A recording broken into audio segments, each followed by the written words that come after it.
अब वृत्तासुर जो मित्रता निभा रहा है वो दिल से निभा रहा है, और इंद्र अपने मतलब से निभा रहा है, स्वार्थ से। कब मौका मिले कब इसको खत्म करूं। और मेरे भाई बहन ध्यान रखना, मित्रता की नींव विश्वास पर टिकी होती है।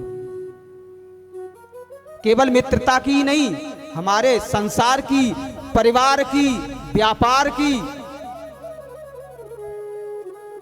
हर एक रिश्ते की, और यहां तक रिश्ते की तो बात छोड़िए, हमारे जीवन में जो भक्ति है, भक्ति की नींव विश्वास पर टिकी होती है।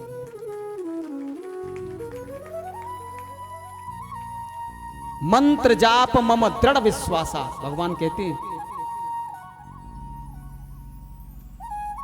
मंत्र का जाप करे, मेरा दृढ़ विश्वास करे, क्योंकि विश्वास में ही भगवान का वास होता है। और एक बात बताएं, कीमत पानी की नहीं प्यास की होती है, और कदर मौत की नहीं श्वास की होती है। यूं तो दुनिया में हजारों लोग प्यार करते हैं, पर कीमत प्यार की नहीं विश्वास की होती है, कीमत विश्वास की होती है।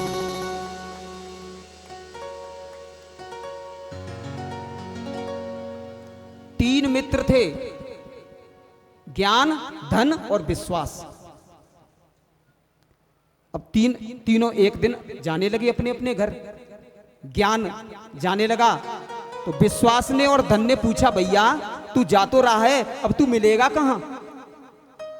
तो ज्ञान ने कहा, भैया मैं कथाओं में मिल जाऊंगा, सत्संगों में मिल जाऊंगा, संतों के पास मिल जाऊंगा, ग्रंथों में मिल जाऊंगा, पुराणों में मिल जाऊंगा।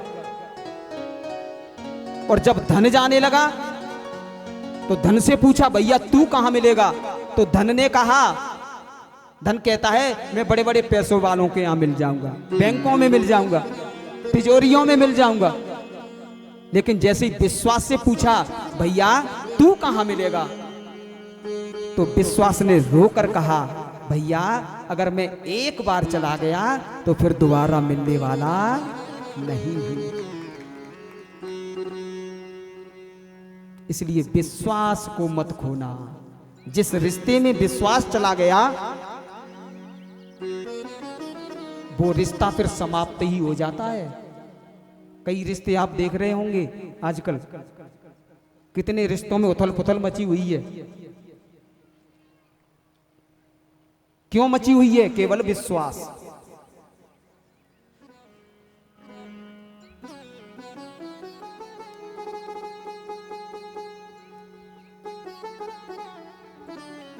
तो मेरे भाई बहन यहां पर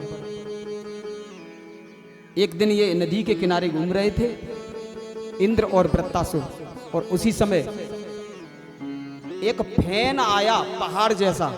फैन जानते हो? फैन जानते? वो फैन पहाड़ जैसा आ रहा था, क्योंकि न तो वो गीला होता है न सूखा होता है। फैन न वो लोहे का होता है न वो काठ का होता है न वो बांस का होता है। और जैसे ही फैन को इंद्र ने देखा और मैया के अंदर से आवाज आई इंद्र के, इंद्र को ये ज्ञान हुआ, बोध हुआ, और उसी समय क्या किया, इंद्र ने वो फैन उठाया और अपना वज्र छुपाया उसके अंदर और वृत्तासुर पर वार कर दिया। जैसे ही वार किया वृत्तासुर मृत्यु को प्राप्त हो गया। अब एक बात ध्यान रखना, फैन किसी को मार नहीं सकता, फैन के द्वारा कोई मर नहीं सकता, और वज्र से इंद्र मार नहीं सकते थे। तो फिर ये कैसे मरा? मां ने अपनी शक्ति उसके अंदर प्रदान कर दी, और मां की शक्ति के कारण आज उस वृत्तासुर का विनाश हो गया, वध हो गया। बोलिए जगदम्बा मैया की जय। लेकिन इंद्र को ब्रह्म हत्या लग गई थी विश्वरूप को मारने से। तो ब्रह्म हत्या ने, अब ब्रह्म हत्या प्रकट हुई तो अपने ब्रह्म हत्या का स्वरूप था मां धूमावती जैसा। मां धूमावती का स्वरूप कैसा है? एकदम काला कलूटा स्वरूप, चेहरे पर झुर्रियां, आंखों में कीचड़, खुले हुए बिखरे हुए बाल। इंद्र के पीछे पड़ गई ब्रह्म हत्या। इंद्र भागते फिर रहे हैं, कहां जाऊं, कैसे जाऊं, कहां छुपूं? तो इंद्र जाकर के एक कमल नाल के अंदर छुप गए। एक सरोवर, मान सरोवर था, उसमें कमल नाल के अंदर छुप गए। 1 वर्ष तक इंद्र छुपे रहे। यहां पर क्या हुआ, एक नहुस नाम के राजा थे, आयु के पुत्र नहुस।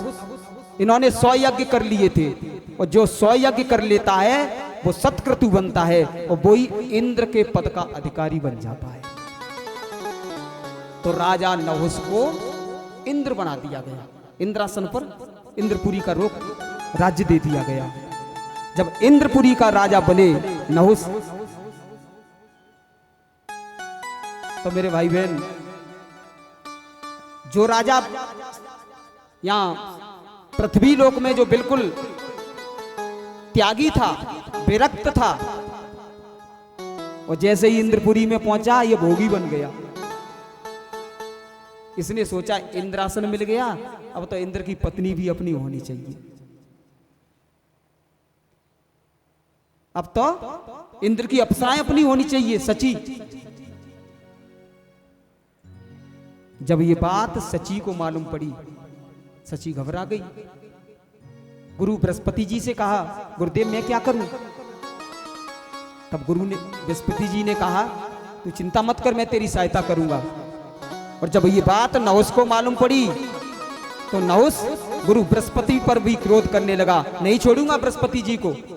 तब देवताओं ने समझाया, भैया नहुस, तुम इंद्रपुरी के राजा हो, और राजा का अधिकार यह है कि गुरु का सम्मान करना चाहिए, पराई स्त्री पर कुदृष्टि नहीं डालनी चाहिए। जब राजा ही कुदृष्टि डालेगा तो फिर प्रजा क्या करेगी?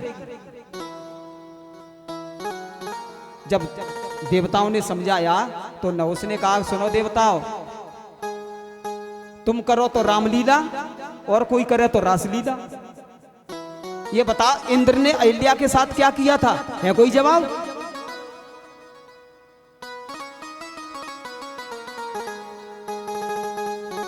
और चंद्रमा ने तारा के साथ क्या किया था? मुझे उपदेश दे रहे हो देवता, तुम करो तो कोई अपराध नहीं है, और कोई करे तो अपराध है। अब तो महाराज नहुस की बुद्धि बिल्कुल खराब हो चुकी, क्योंकि अधिकार जब आता है ना,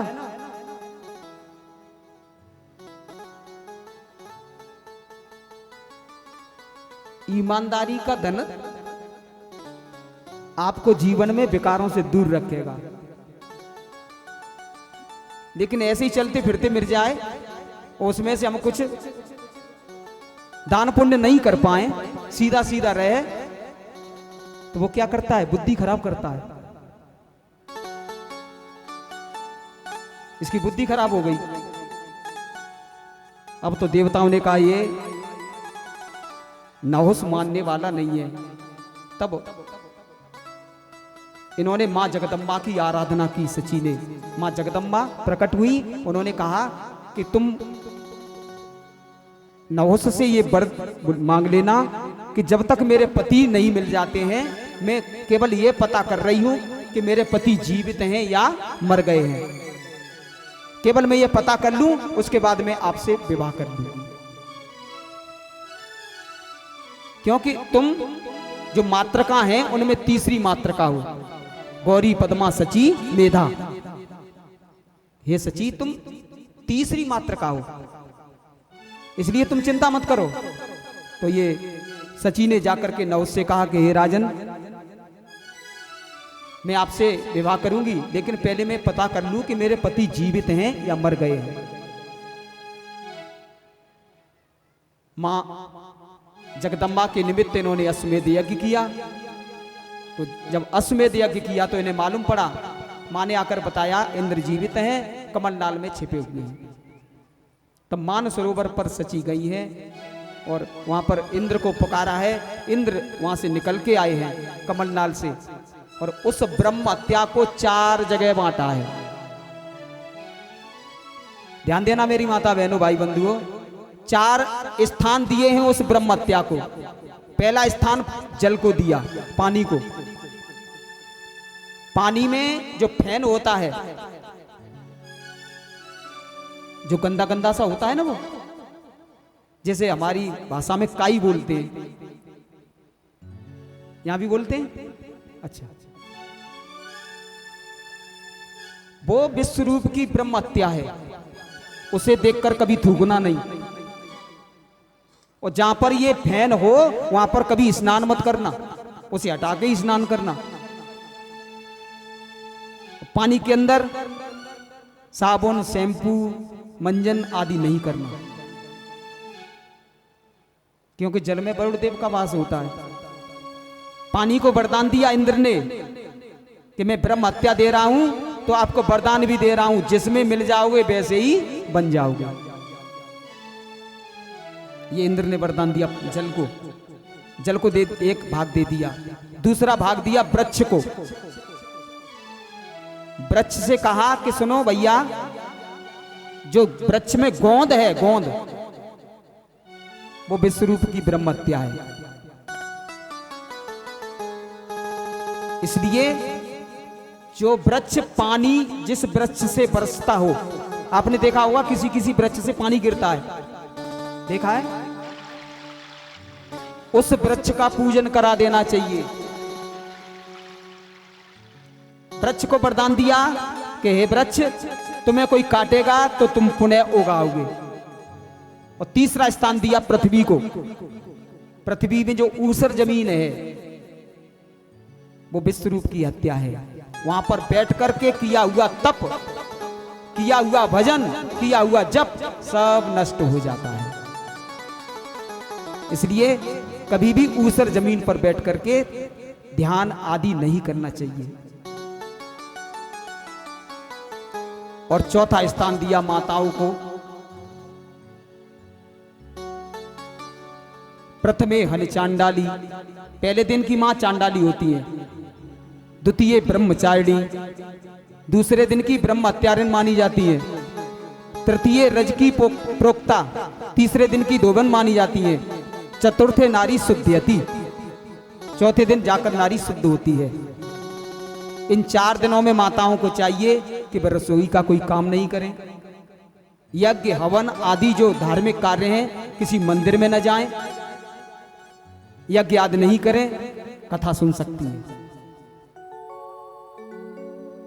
अगर ऐसे कोई काम करती हैं यज्ञ हवन आदि, तो माताओं पति की आयु कम होती है। देखिए, ये वेद के, ये शास्त्रों में बताया गया है, मैं आपको बता रहा हूं। ये वेद विदित है, इसलिए आप इन चीजों का ध्यान रखते हुए, अब रसोई घर में कोई नहीं है तो बहुत बड़ी प्रॉब्लम है, समस्या है। लेकिन कोई संत आ जाए, कोई ब्राह्मण आ जाए, अगर उसे भगवान का अगर भोग लगता है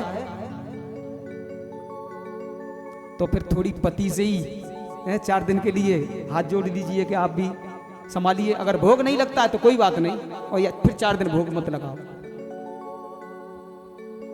इस प्रकार 4 जगह विश्व रूप की हत्या इंद्र ने बांट दी। जब 4 जगह बंटवारा कर दिया, और उसी समय इंद्र ने कहा कि देवी, तुम नहुस से कहना कि वो ऐसे वाहन पर बैठ करके आए जो किसी देवता पर न हो। तो इंद्र की जो पत्नी थी सची, वो जाकर के नहुस के पास पहुंची हैं और नहुस से कहा कि मैं आपसे विवाह करने को तैयार हूं, आपकी पत्नी बनने को तैयार हूं, लेकिन एक शर्त है। शर्त क्या है?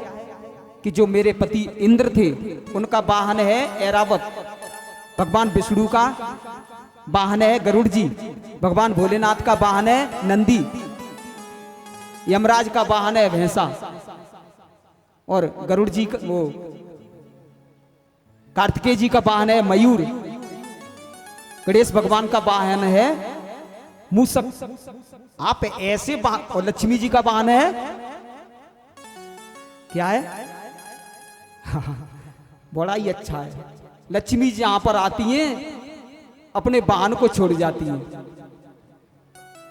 लक्ष्मी जी का वाहन है उल्लू, और लक्ष्मी जी जहां पर आती हैं उस व्यक्ति को ही उल्लू बना के चली जाती है। इसी में फंसा रहे।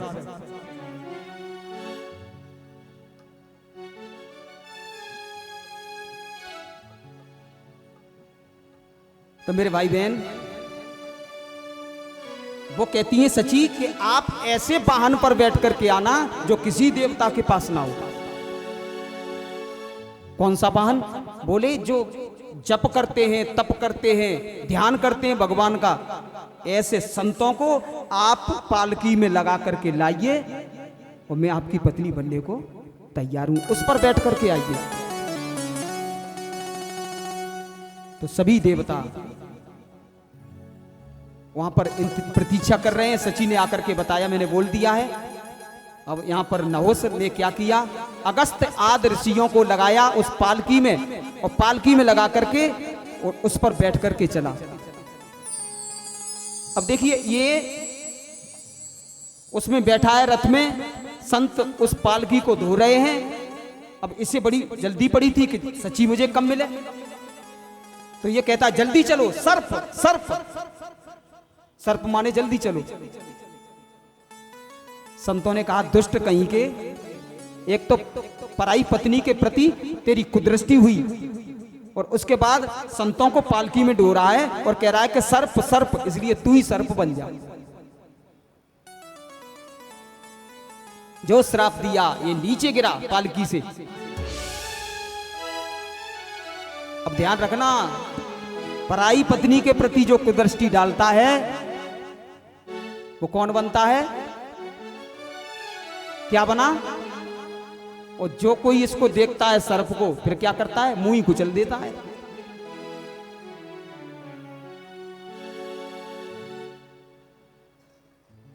अब मुंह कुचलवाना हो तो भैया तुम चाहे जो करो।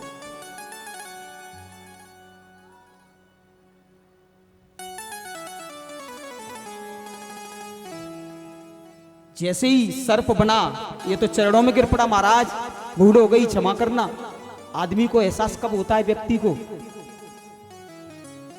पहले तो अहंकार में भूला रहता है, लेकिन एहसास कब होता है? जब उसके सामने परिणाम आता है। और परिणाम आता है तब तक तो बहुत देर हो चुकी होती है, तब तक तो समय हाथ से निकल चुका होता है। इसलिए समय रहते रहते संभल जाइए, कहीं ऐसा ना हो कि नहुस की तरह आपको भी सर्प बनना पड़े।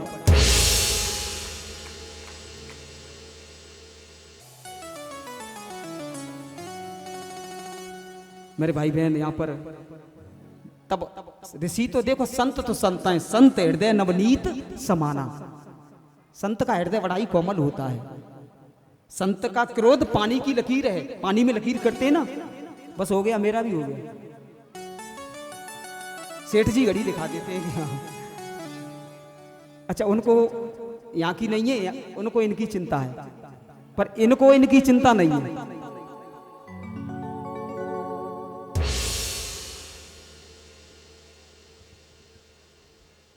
रात भर तो कार्यक्रम करते हैं, दिन में फुंकारे मार के सोते हैं।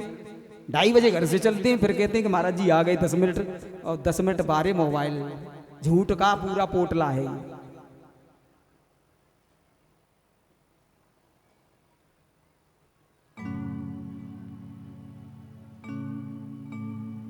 इस प्रकार जब संत हृदय नवनीत समाना, बड़ा कोमल हृदय होता है। संत का क्रोध पानी में लकीर जैसा होता है, आगे आगे बनाते जाओ, पीछे पीछे मिटती जाती है।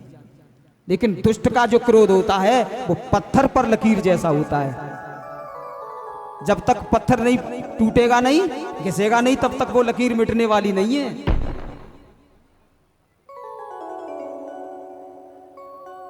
तो मेरे भाई बहन, संतों ने वरदान दिया। कौन सा वरदान दिया? कि नहुस तू चिंता मत कर, जब तेरे ही इस वंश का जो होगा उसका तुझे दर्शन होगा तो तेरी सर्प योनि छूट जाएगी। कहते हैं आगे चलकर महाराज युधिष्ठिर, जो नहुस महाराज के वंशज थे, युधिष्ठिर का दर्शन हुआ है, तो जाकर के नहुस महाराज की जो सर्प योनि थी वो सर्प योनि छूट करके मानव योनि को पुनः प्राप्त हो गए। बोलिए जगदम्बा मैया जय। तो आज की कथा का यहीं पे विश्राम करते हैं। कितना समय हो गया? 6:30।